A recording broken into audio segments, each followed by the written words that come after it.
Good morning, everybody. Glad to see you all here. My name is Joe Footner, and I'm the Associate Dean of Visual Media and Performing Arts, and I'm also the President of the Management Association. This morning, I have the distinct honor of introducing today's keynote speaker, Eduardo Bricen. Mr. Bricen co-founded Mindset Works with Stanford psychology professor Carol Dweck. Together, they address the concept of growth mindset. More specifically, Mr. Bricen's expertise addresses growth mindset in an education setting. We are delighted that he is here joining us, and please give a warm welcome to Eduardo Bricen.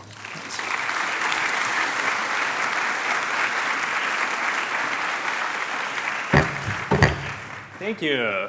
Thank you so much. Well, I want to start by thanking all of you for the important work that you do in preparing all students to thrive in their lives, and students from all backgrounds, and especially the students who come from underprivileged backgrounds and communities, and that's most of the students who come here to PCC come from outside Pasadena and from backgrounds where they didn't have as much opportunity as other people.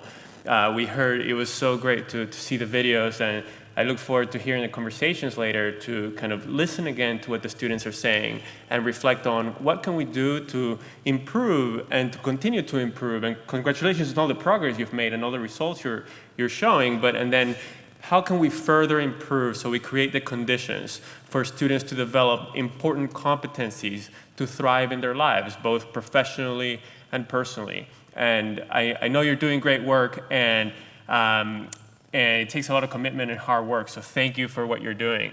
And it takes all of you, it takes faculty, classified staff, and management to make that happen, because these students are facing great challenges, and it is a great challenge for us, for all of us here, to help them develop those important competencies, overcome those challenges, and be in a powerful position to make the most out of life going forward.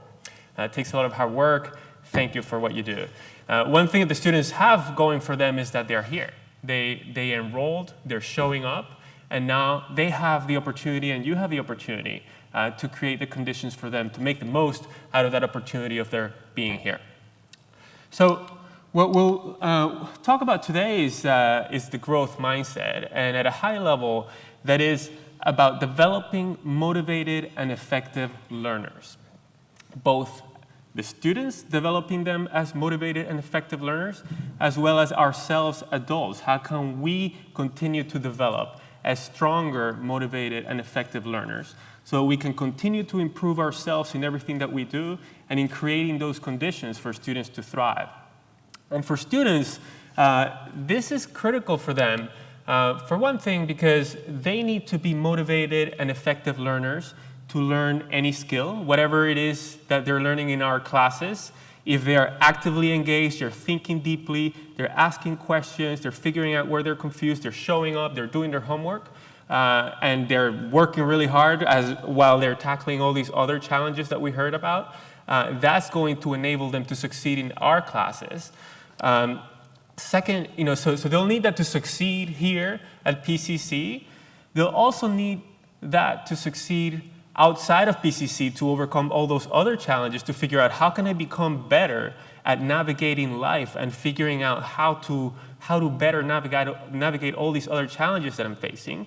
And also in my career, in any career, there's so much knowledge to be learned beyond college. We don't learn everything we need to learn in college, but we need to continue to learn throughout our lives and even expand knowledge, things that other people haven't discovered yet, in order to make the most out of this precious opportunity of life that we sometimes recognize only when we see a 17-year-old being struck in a train accident, right? So how can we make the most out of life? And part of that is becoming a motivated and effective learner to continue to grow through our lives, until our last day. And finally, the world is very fast changing. So the world 20 years from now is going to look very differently than it looks today or it did 20 years ago. And we're preparing students for long lives, so not just 20 years, 40 years, 60 years from now. And as the world changes, they'll need to adapt. and if they're motivated and effective learners, they'll be able to better adapt and make the most out of life. So, but sometimes we see that this is not happening, and for some students, sometimes they might lack that drive, or they might kind of be overwhelmed by the challenges that they face.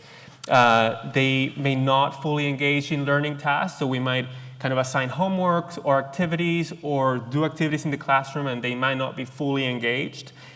They might be driven by tasks with grades, but not driven by tasks without grades.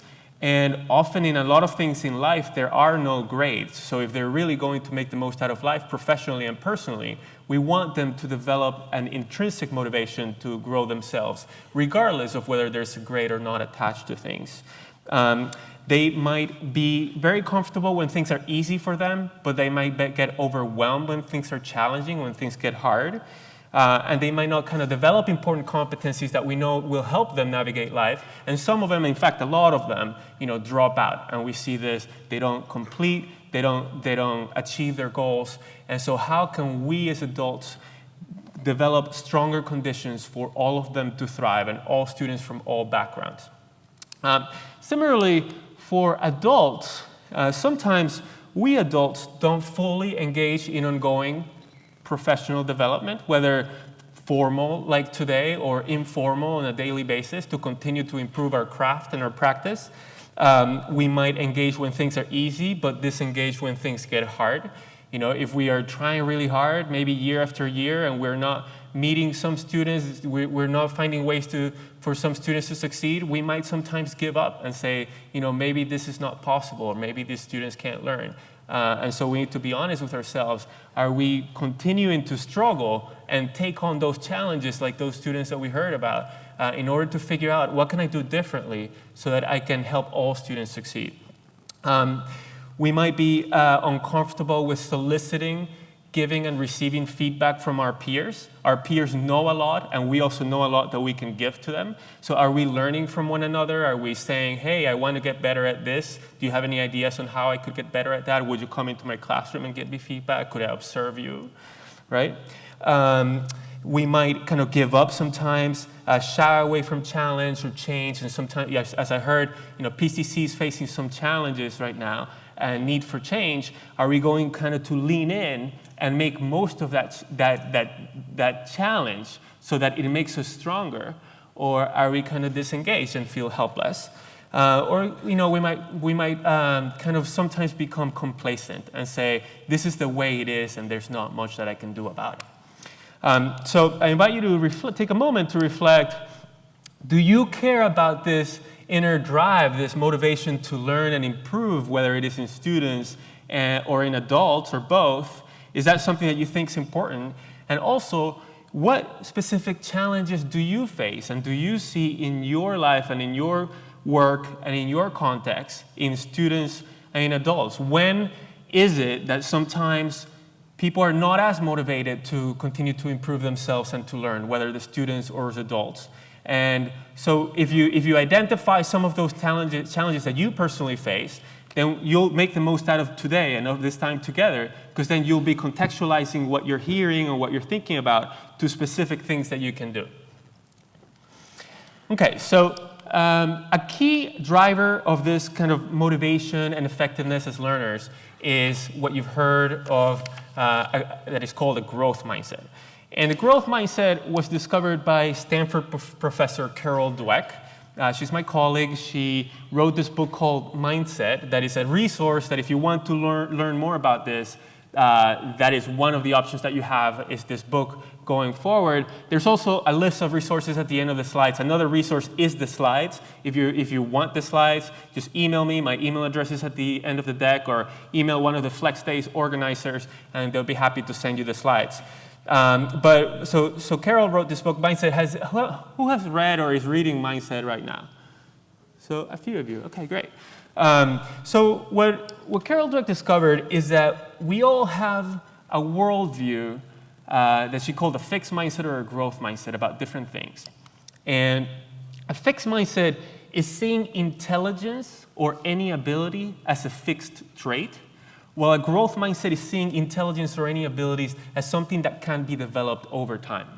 So for example, if we think of creativity, and some people are creative and other people are not creative in a fixed way, that would be a fixed mindset about creativity, versus creativity is something that anybody can improve upon and get better at. That would be a growth mindset about creativity. Same thing about math. Math, some people can do math, other people can't do math in a fixed way. That would be a fixed mindset about math versus a growth mindset about math, something that anybody can learn and improve upon.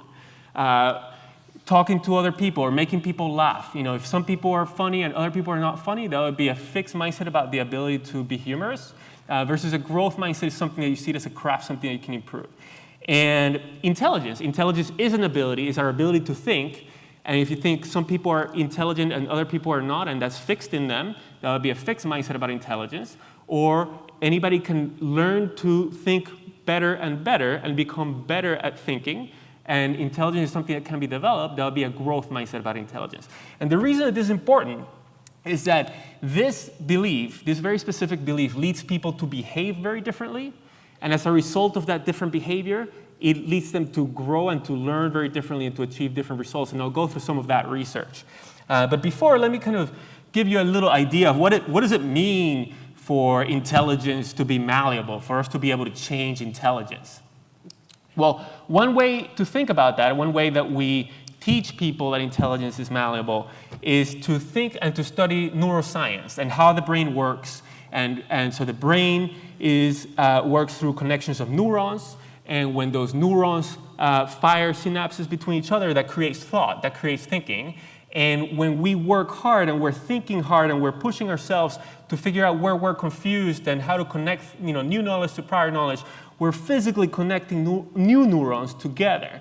And we're creating new connections in our brain. And that's enabling us to think in a more powerful way. And this happens throughout life, not only for young kids, but throughout our whole life, this is happening. And so this is one way to visualize what it means for us to be able to change intelligence. We can physically change our brain and functionally change our brain so that it works better. And so a result of having a growth mindset, of understanding that we can develop our abilities, a lot of things follow from that. And I'm just going to right now mention 3 of them that are really important when it comes to our students and to ourselves. So one powerful difference between people who tend to see intelligence as fixed versus malleable is the way that they see effort.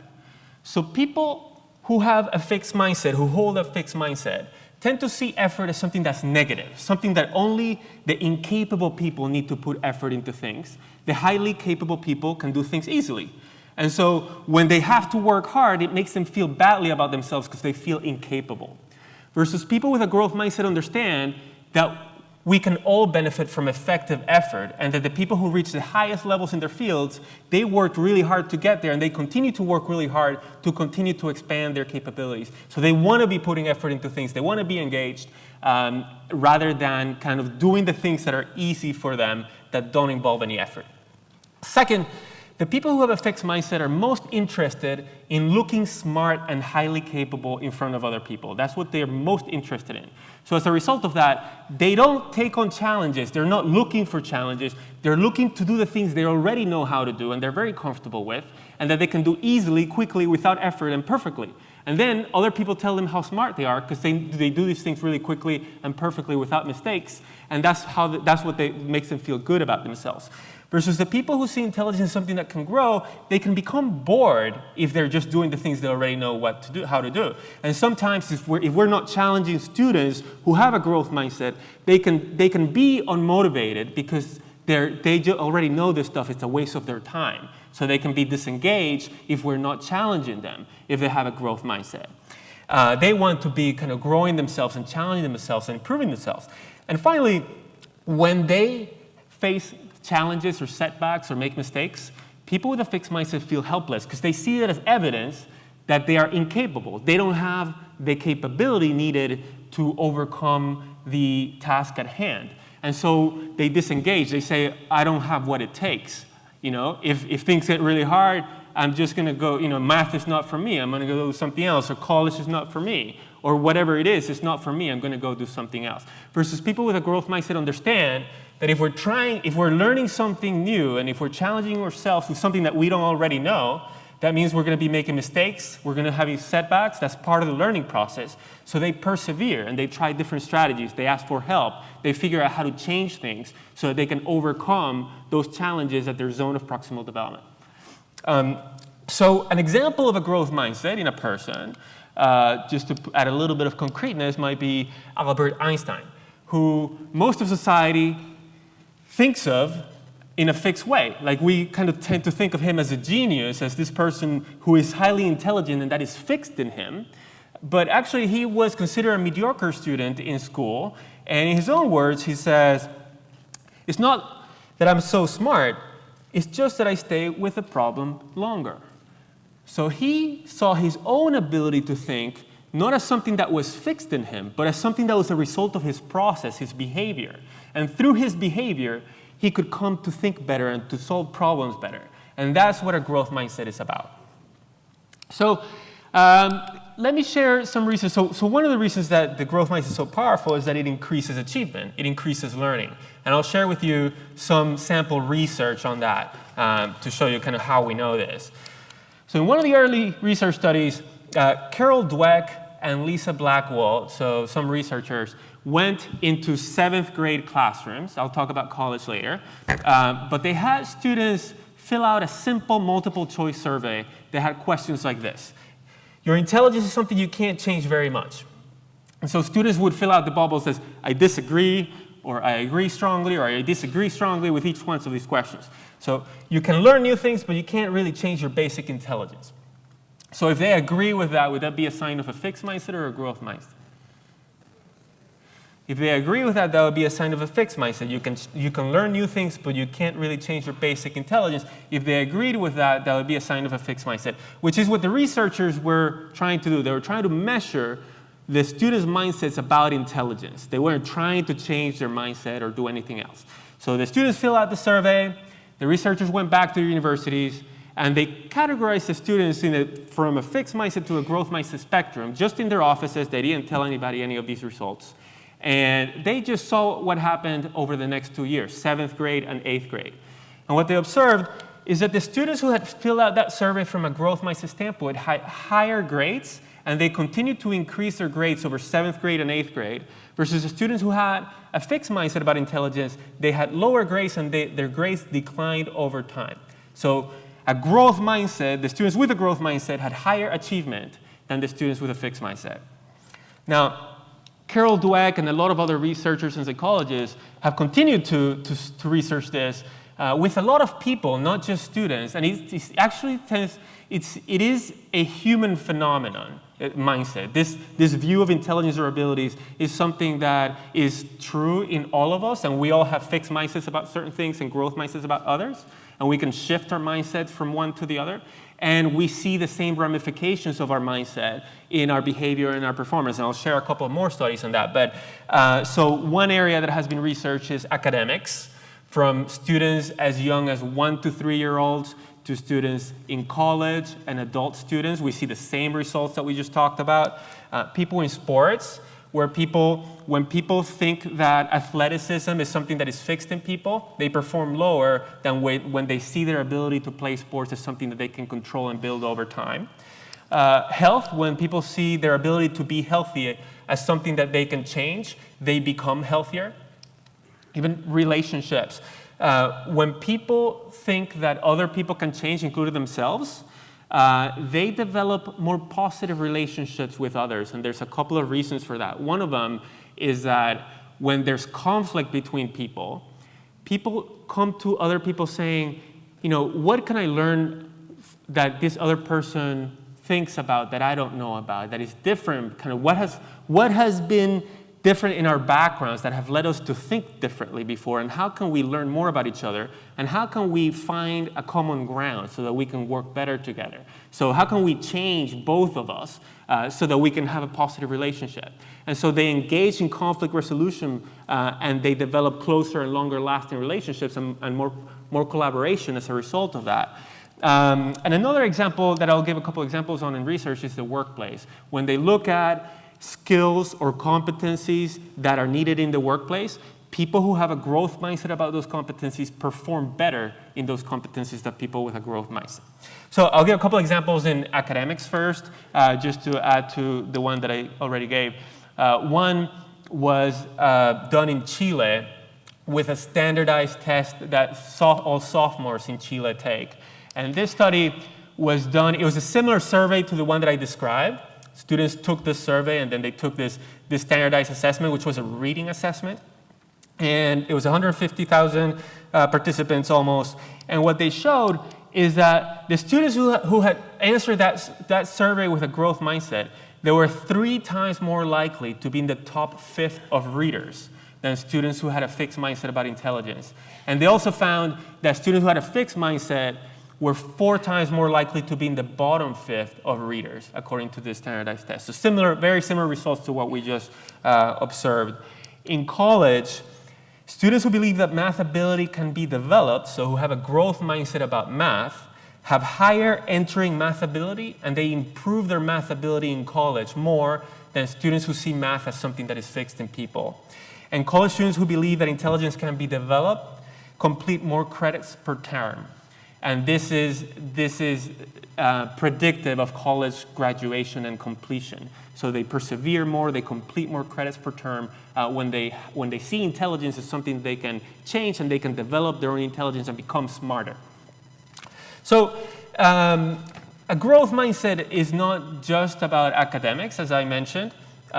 It also applies to any skills in our professional lives and in our personal lives, and in the workplace. And so to give an example of what a growth mindset in the workplace might look like, an example would be Warren Buffett and his partner Charlie Munger, who are investors. They're considered the most successful investors in the 20th century. And they're also like really good people. The way that they develop their companies is very positive and supportive of those companies. And they have also given most of their wealth to philanthropy. Like Warren Buffett has given 85% of his wealth to philanthropy. So they're great citizens.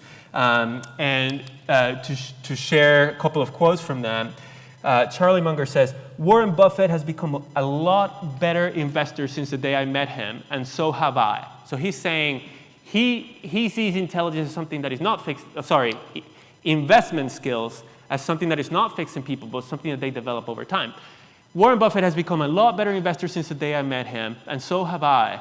If we had been frozen at any given stage with the knowledge we had, the record would have been much worse than it is. So the game is to keep learning. And Warren Buffett says, "I just sit in my office and read all day. Read 500 pages like this every day. That's how knowledge builds up, like compound interest."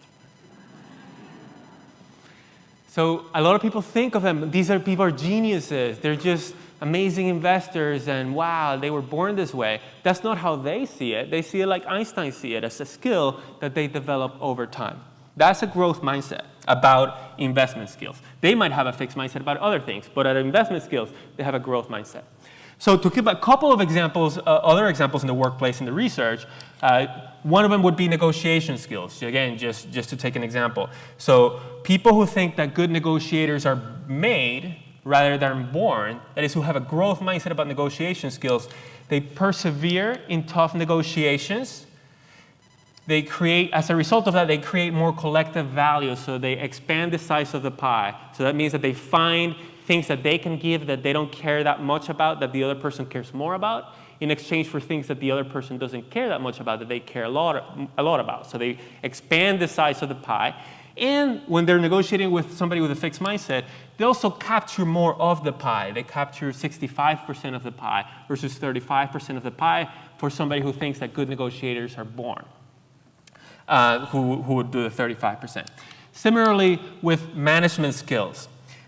So managers who believe that people can develop their abilities are better at taking and using feedback from their employees, and they become better managers. So in management situations, they have higher results as managers.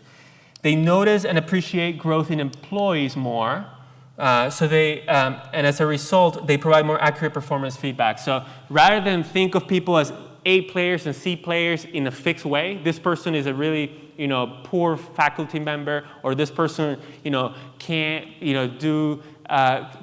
develop relationship with students, or can't do classroom management, or whatever it is, or this person's a star and that's fixed in them.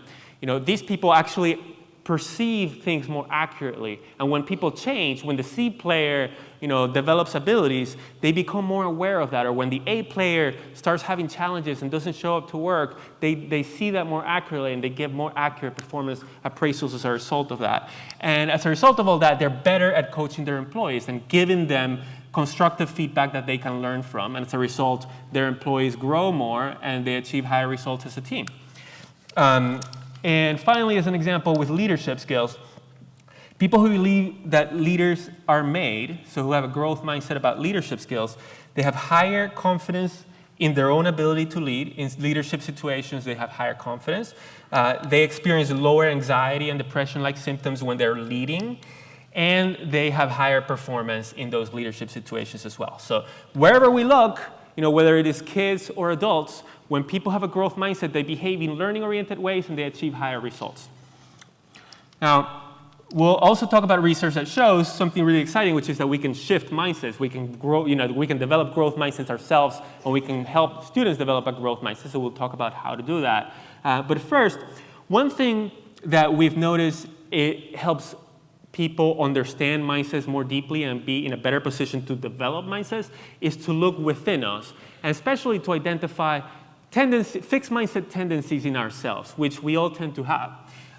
So rather than kind of reject those fixed mindsets, let's observe them and really reflect on, when do I think that intelligence or abilities are fixed, and what effect does that have on me? And I'm going to ask you in a second to talk to a neighbor to do those reflections here in the here and now. But examples of where people might have fixed mindsets, just, it can be anything, but math is an area where a lot of people think some people can do math and others can't. Could be writing, whether it is creative writing like poetry or nonfiction writing or scientific writing or news reporting. Is that something that some people are good writers and others aren't, or is that something that anybody can improve upon? And just to be clear, when we talk about Einstein or about any of these things, we're not saying that genes don't matter and that genes are not relevant. But what we're saying is that anybody can improve. Wherever we are, we can get better. And we don't know what anybody's potential is. Potential is something that is unknowable. We've seen a lot of examples of people who were thought of to have really low potential and became amazing their field, top of their field. So we don't really know what anybody's eventual potential is, but we know that we can all improve. Another example could be art. A lot of us, that's an example where I had a fixed mindset of creating beautiful art. Can we learn to create beautiful art? Playing sports.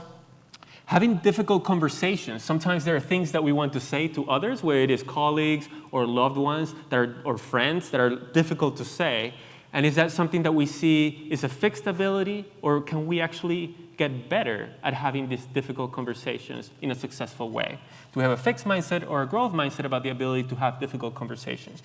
Or doing stand-up comedy. Is that something that some people can do because they're funny, or is that a craft that is developed over time, and do comedians iterate and try different things and see how the audience reacts to those things? Great. So to give a couple of examples from me before I ask you to do the same, when I was growing up, I had a fixed mindset about social skills. So when I was in elementary school and middle school and high school and college, when I saw my peers, I saw some people were so good at talking to other people, and they came with such clever things to say and funny things to say, and they were great at making new friends. And I thought that I had very low ability, and I thought that this was fixed in people. This was something that was nature, and nothing about nurture was part of it. And so as a result of that, I would, when somebody came and talked to me, I would become really, really nervous. My hands would start sweating, and I would just blank out. And somebody would talk to me, and I would just think of nothing to say. So there was I wanted to develop a superpower. The superpower I wanted to develop was to be invisible. Nobody come talk to me. I don't want to talk to you. I can't talk to you. And it wasn't until I became an adult, I was talking to my friend Mike, who is so funny and he's so great with other people. And he was saying, you know, Ed, that thing that I just did there, it didn't work at all. Next time I'm going to try this. And that was a huge aha moment. It was like, wow, Mike is so good at talking to other people because he's reflecting on what works and what doesn't work. He tries different things and he's become better over time. I never thought of that. I never thought of social skills as something that was learned. And so then I started observing Mike and what worked and what didn't work and observing other people and trying things myself and seeing what worked and what didn't work. And then the stakes were a lot lower in taking risks because if I did something that didn't work, it didn't mean that I was incapable. It meant that I'm learning. Okay, this doesn't work. What can I try next time? So the stakes are lower. And then, you know, I started becoming a lot better in social skills, and there's still a long way to go, and there always will be. But now I even do public speaking, which is something that I would have never done before. Another example for me was sports. I had a fixed mindset about sports, and I actually thought that I was pretty good in sports, but then I also saw some other people who were so fluid and so amazing in sports. I thought they were natural. I thought I was good, but that was fixed in me also, and I thought there were some people who were really uncoordinated and they could never do sports. So I was never really focused on improving myself. I would go to practice, to become stronger in my muscles or to practice some drills, but I wasn't trying to improve my athletic ability, and as a result of that, I wasn't improving. So I was spending the time, I was showing up, I was taking, so it's like spending time in front of a math problem and spending 3 hours in front of it, but not really believing that I can learn the math, and if something's not working, how can I work differently? And so I wasn't becoming better. And when I became an adult, I read mindset, and I realized that I was sabotaging myself. I had a fixed mindset about sports. And then I started doing things differently. And I would get a lot less nervous in games because the stakes were a lot lower. I would actually work in drills to improve my skills. And I became a lot better as a soccer player as an adult than I did as a child and as an adolescent as a result of my mindset. And soccer is also the reason why I had recent knee surgery. So if I'm not walking very well, that's why. So I'll ask you to spend a minute talking to a neighbor about where in your life do you find yourself with a fixed mindset tendency? Where do you see, whether it is about yourself or about your students or about other peers and other colleagues, where do you see abilities as fixed in people, and what effect does that have on you? And here are a couple of examples, where it's time management or ability to use our technology or whatever it is, and what effect does that have on you? Let's take a minute to reflect on this with a neighbor.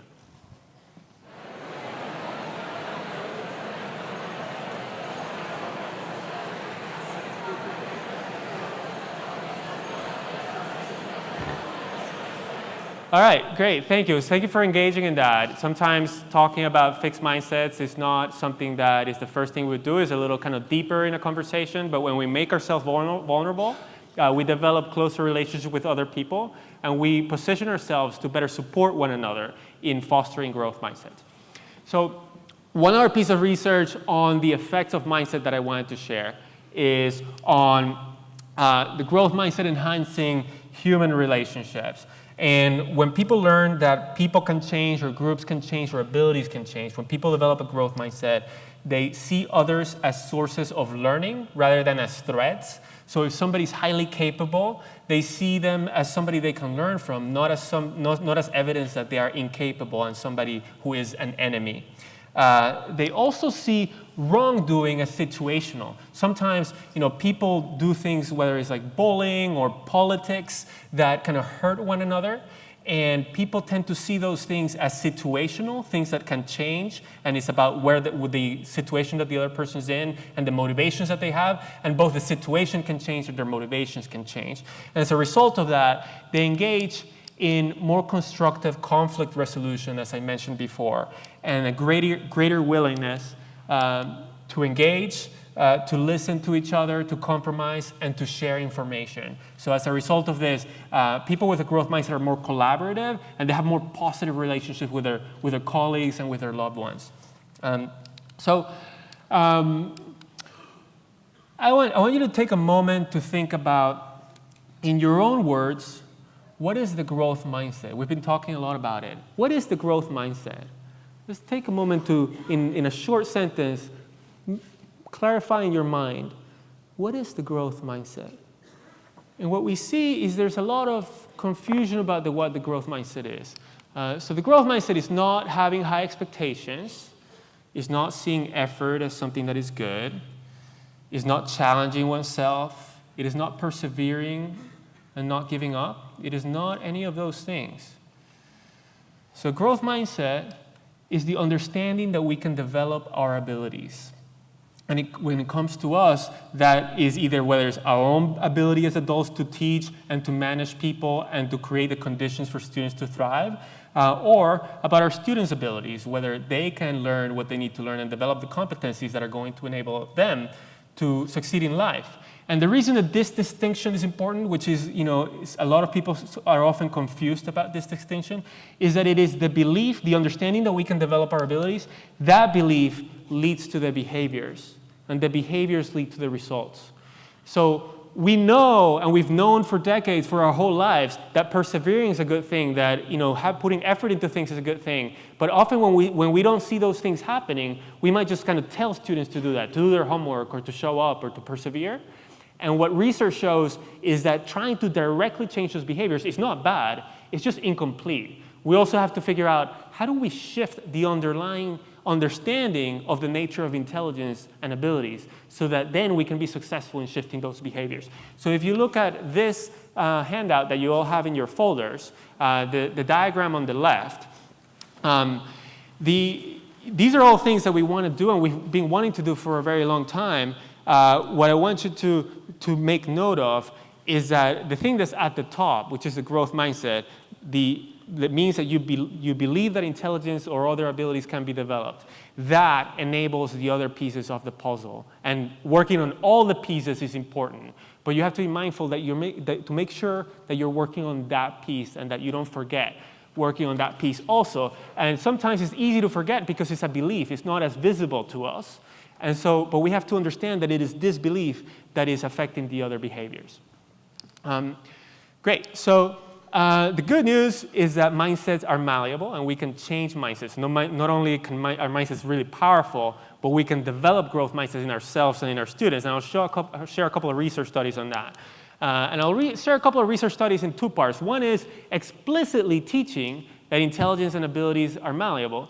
And the second part is implicitly teaching that in our daily behavior and our daily interactions with one another and with our students.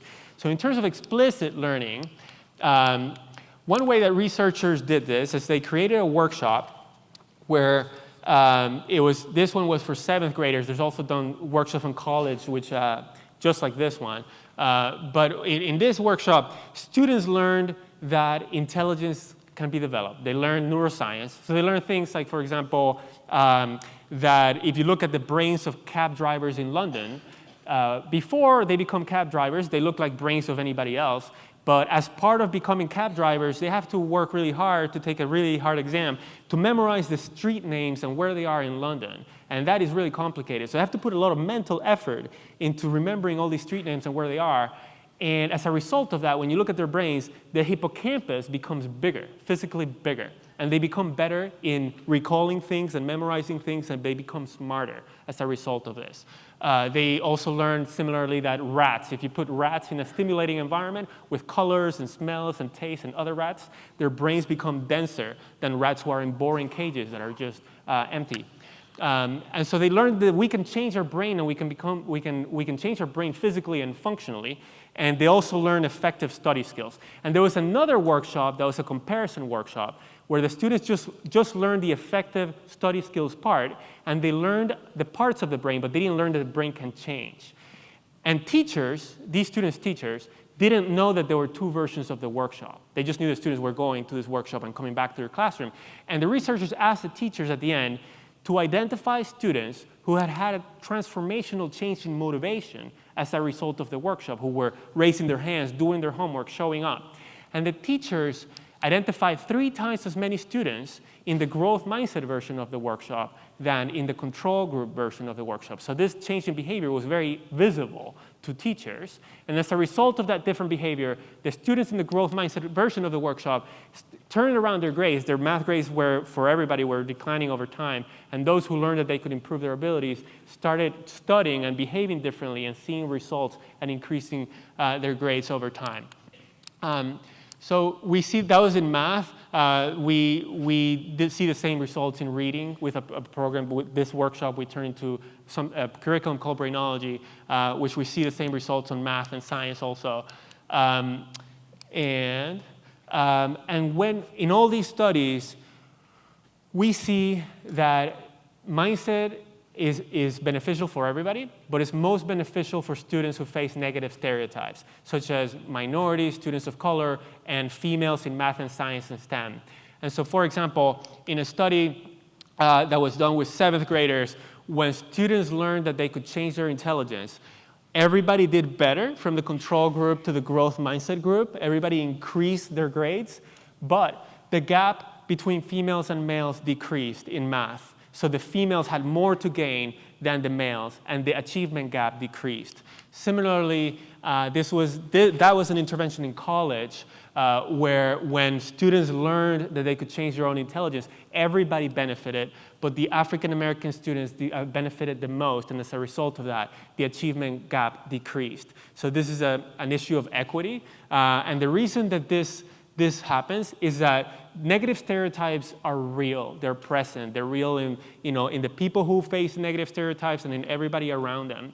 And when we think of abilities as fixed and as people as fixed, then those stereotypes are more powerful, both for the people who suffer from those stereotypes and the people around them. And we heard some of the students talking about those stereotypes and the reality that those stereotypes are there. And when they show up in the room, I'm the only black male, that has an influence on themselves and other people around them. But when people have a growth mindset and they understand and they're focused that their abilities are something that they can change, then those stereotypes are less powerful and the achievement gap decreases.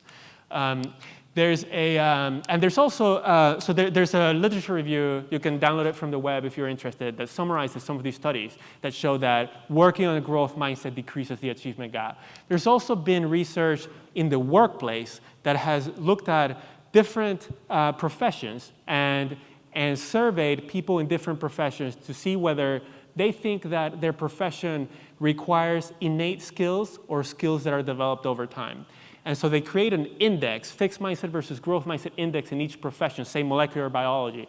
And the professions that have more fixed mindset beliefs have a lower percentage of underrepresented people and people who face negative stereotypes in those professions. There's a straight correlation between the prevalence of a fixed mindset in a profession and how few people are represented who face negative stereotypes. So similarly, we train teachers on this. When we train teachers in a growth mindset, they develop a growth mindset of themselves and of their students. When students don't succeed, they attribute their failure not to a lack of math intelligence, but to things that can be changed. And the teachers increase their effective teaching practices and decrease their ineffective teaching practices.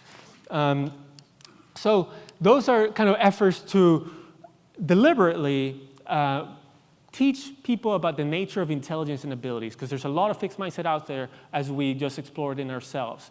And in things like pathways or in all of your classes, there are things that you can deliberately talk about people who became great in your fields and how they developed those abilities, so that we're not thinking of them as things that they were born with, but what did they do to actually improve themselves over time.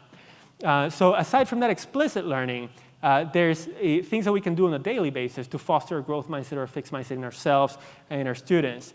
And I want to share with you a research study that gives us some insights on some things that are counterintuitive in this area. So in this research study, researchers had students solve some puzzles that look like this. They're called nonverbal IQ tests. And the students had to figure out which of the pieces down here below belonged in the piece at the top. And they would solve one, and then they would go to the next one, and they'd go to the next one. They'll go through 10 of these. And then at the end, the students were randomly assigned to hear one of two things. So some students heard, wow, that's a really good score. You must be smart at this. And other students heard, well, it's a really good score. You must have tried really hard. And after this, a bunch of things happened that I'll describe for you, but the only difference between these two students is what they heard. You must be smart at this, or you must have tried really hard. And you must be smart at this is what we call intelligence praise, because we give it so that students feel intelligent, but a message that goes along with that is that people are either intelligent or not, and that's why they succeed. When people succeed, they just succeeded, then we say you must be smart because you succeeded. So that develops a fixed mindset in people when you say you're so smart, you must be smart, you're so talented. Versus you must have tried really hard is what we call process praise or effort praise, because we're talking about what people do, their behavior, their strategies, their choices, things that are within their control rather than things that are perceived to be outside their control. So you must be smart at this puts people in a fixed mindset. You must have tried really hard supports a growth mindset. So after this, the students did the puzzle. They were told one of these two things, and then they were asked, we're going to do a second set of puzzles. Do you want to do an easy one or a hard one? And the students responded very different to that question depending on what they had heard. Now, we tell students, you must be smart at this to increase their confidence so that they conclude, I'm smart. And who's going to take on the challenges if it's not the smart people? We want them to be confident so that they can take on challenges. But then when we ask them, do you want to do the easy one or hard one? Most of them chose to do the easy puzzle. But when we told them, you must have tried really hard, over 90% of them chose to do the hard puzzle. So our language can be so powerful because it conveys what we think about the nature of intelligence or abilities. So after the students heard one of these two things and then they made a choice, the teacher in front of them said, okay, we're actually going to do two more sets of puzzles. One's going to be pretty hard, but we can learn from it. And then we're going to do another puzzle that is similar to the one that you just made. So the second set of puzzles was hard, and all students struggled. It was very hard for them, too hard for them. And then in the third set, the researchers were interested in seeing, does what we tell students affect their performance in this performance task, their problem-solving ability? And what they found is here's kind of the set one, the puzzle set one, the puzzle set three. We're comparing those two because they're of equal difficulty. And one thing that we're seeing here is that the students who were told you must be smart at this, they performed worse in the third trial than they had in the first one. So their problem-solving abilities went down. And the only thing we did differently is we told them, you must be smart at this. And we could talk a lot about why that is, but they concluded that they're incapable, because people are either smart or not, and they must not be smart because they were struggling. But students who were told you must have worked really hard were focused on the puzzle, on the hard puzzle, and they were learning something useful about problem solving in that process, and that showed up in the third puzzle. And at the end, after they did this, the students were asked to report their grades to other students in another school, and the students who had been told that they were smart lied about their scores over 3 times more often than the students who had been told they must have worked really hard. They didn't have another strategy that would make them feel good about themselves. They were feeling incapable, and so they just lied about it. All right, so, and this has been replicated many times. So we can see here the effects of mindset. When people get into a fixed mindset, they see effort as a negative thing. They want to do the easy thing. They want to look smart in front of the other person by doing the easy thing. And when they experience struggle, they're helpless and they withdraw. So we say how often in society and in ourselves, we say things like, you must be smart at this, right? Or you're a born artist, or you're the creative one. And that fosters fixed mindsets. So let's reflect on our language. First, on what we think about the nature of abilities and how we convey a malleable view of abilities to other people. When they succeed with strong effort, when they don't make progress despite strong effort, when they succeed easily without effort. What are things that we can say instead of you're so smart? Well, we can focus on what they're doing. We can have them reflect on what strategies are they using, what's working and what's not working. If they're working really hard, but they're not making a lot of progress, we shouldn't just praise how hard they're working and say, well, at least you're working really hard, that's great. That's not great, because they're not making progress. So instead we can say, well, that's great that you're working hard, but that's not working, so what can you do differently? How can we learn to work more effectively so that we can achieve success, right?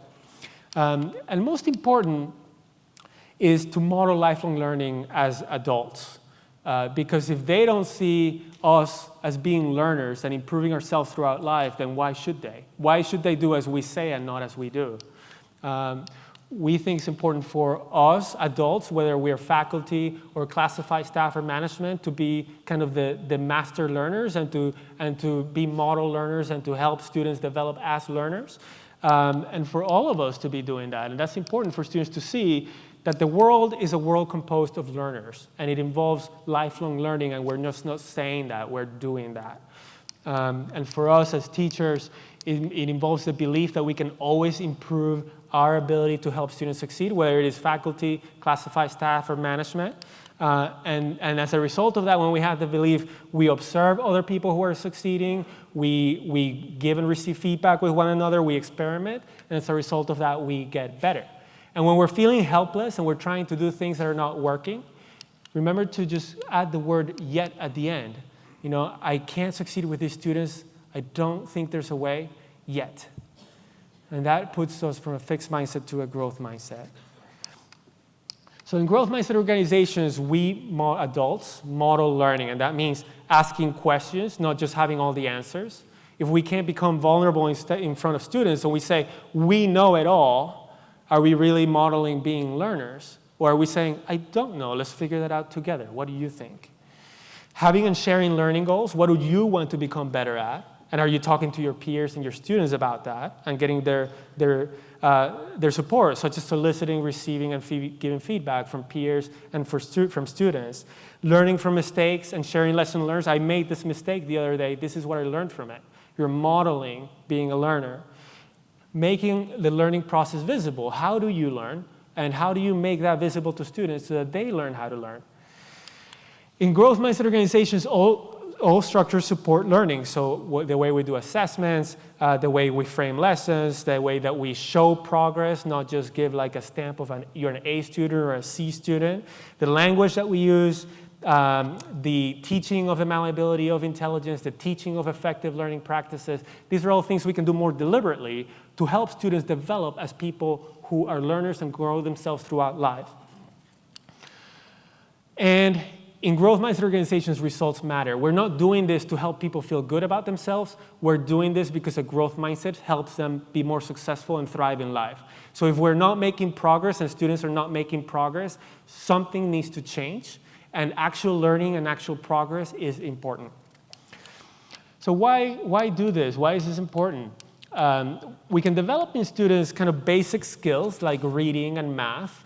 We can develop in them higher order competencies like critical thinking and being able to explain their point of view and interact with one another to create new knowledge. And we can develop in them motivation and efficacy as lifelong learners. And in my opinion, I think all these three things are really important, but there's nothing more important in my view than the third one, motivating and than developing students as motivated and effective learners, because they'll need that in order to succeed here at PCC. They'll also need that to succeed outside of PCC when they're facing all those challenges we heard about. They're also going to need that to succeed beyond PCC when they graduate, to make the most out of their career and also about their personal lives. The world is really big out there. They're going to be taking on jobs that are going to require new skills that we are not teaching them here, because we can't teach them everything there's to know. We can't even, throughout life, we can't learn everything there is to know. So to make the most out of life, they're going to need to continue learning. And the world is also very fast changing, as we said. So as the world changes, they need to be able to adapt and navigate that world effectively. And as we do that, we can create a learning-oriented society that is composed really of lifelong learners, starting with ourselves. Can we have a learning-oriented society here at PCC among adults and have us role models for students to do the same and to follow on our path? And when we do that, we're going to have more progress in society. The new sources of clean energy are going to come from motivated and effective learners. The cures for cancer and for Alzheimer's are going to come from motivated and effective learners. They're going to come from people who are curious, who are going to continue to develop themselves throughout their life, and are going to be even expanding what humans know. And finally, I think that developing students as motivated and effective learners is important in and of itself. It's a source of happiness and fulfillment that nobody can take away from you. You know, you can lose all your possessions, you can lose all your family, you can lose your health, you can be put in a concentration camp, but nobody can take away your ability to learn and to grow yourself throughout life. So I invite you to do this explicitly and rigorously and cohesively as a team here at PCC.